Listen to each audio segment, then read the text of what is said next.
Hi, I'm John Festinger, and this is the video blog for News of the Week, October 8, 2014, in association with the video game law course at the UBC Faculty of Law.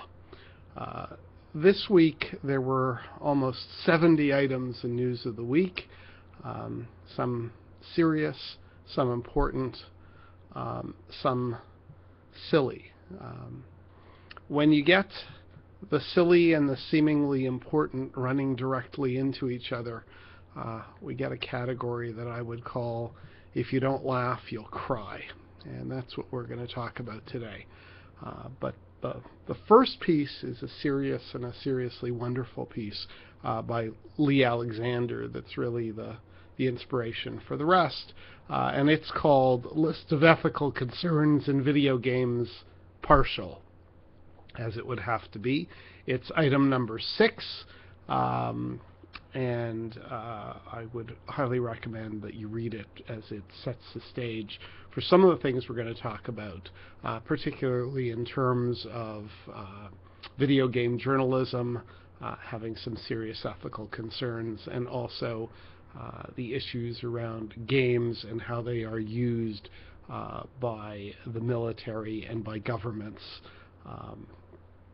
So the next story to focus on is story number 4, and it comes to us from Game Politics. Report YouTubers making Middle-earth Shadow of Mordor videos strong-armed by PR firm representing WBI. Well worth reading this story closely. What you'll see is that those who didn't sign a, quote, branding agreement, end quote, and made their own videos of Shadow of Mordor found those videos taken down by a YouTube Content ID claim. At least that's the allegation.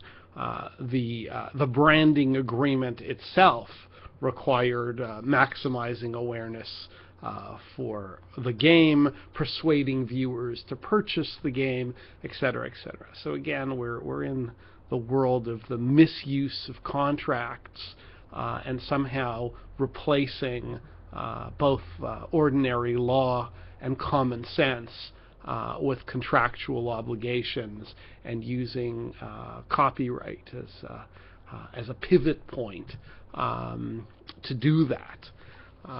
The next story, hard to believe it could be stranger, but it is. Comes to us from GameIndustry.biz. It's story number 11 on Video Game News of the Week. U.S. military can learn from game marketing, so says an ex-Call of Duty director, who believes that unpopular national security solutions can be pushed just like new game features. This was apparently said to a think tank in Washington, D.C. And just to give you some of the quotes, and then you can decide whether the term think tank is appropriate or not.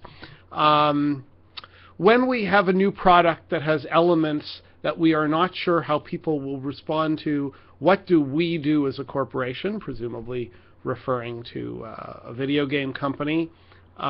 We market it, and we market it as much as we can, so that whether people like it or not, we do all the things we can to essentially brainwash people into liking it before it actually comes out. So if that is in context, and it's hard to believe how it could be, this is someone calling for an attempt to brainwash the public, and that attempt to be made by the government and military, and somehow that's okay. Does it get stranger? Yes, it does. Apparently this same ex-Call of Duty director called for stationing undercover U.S. soldiers in schools, much like air marshals on aeroplanes, and said, the public won't like it. They'll think it's a police state, he said, then added, all of these are solvable problems.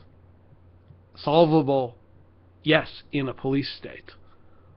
Not really solvable in a democracy, perhaps. Think tank, indeed. So the final item, which in some ways is even stranger still because it comes from a head of state and it really follows on our Call of Duty director. Turkish President Erdogan, according to Newsweek, this is the second item in 31 in News of the Week, says he is increasingly against the internet every day. This is, of course, the same President Erdogan whose government sparked riots in the streets of Turkey's major cities in February after the government granted itself permission to block access to any website without a court order. May I suggest, President Erdogan, that you read The Rule of Law by Tom Bingham. You might find it helpful in some ways if you do believe in democracy at all. In any event, how all these things end up in the world of video game law and the larger digital media world is extraordinary. That is a sign of the times. This was, if you don't laugh, you'll cry. Hope to see you next week.